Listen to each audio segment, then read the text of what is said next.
जी सलाम के digital platform पर आपका इस्तकबाल है। मैं हूं आपके साथ सहबाली और आज शुरुआत मुसलमानों के लिए खुशी की खबर से।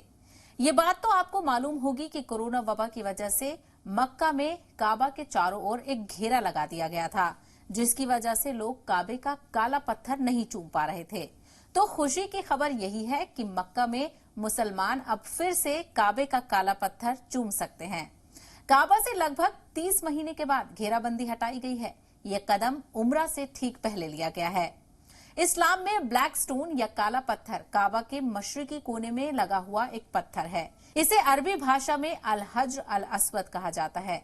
दुनिया के तमाम मुस्लिम मक्का पहुंचने पर जिन तरीकों से दुआएं करते हैं, उनमें इस मुकद्दस पत्थर को छूना और चूमना भी शामिल है। ब्लैक स्टोन को इस्लाम के उदय से पहले से ही पवित्र माना जाता था।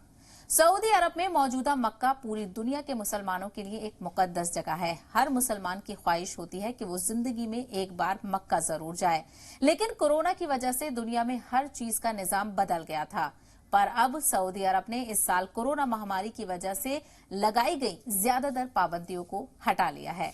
मुल्क और दुनिया की तमाम खबरों के लिए बने रहें जी सलाम डिजिटल पर।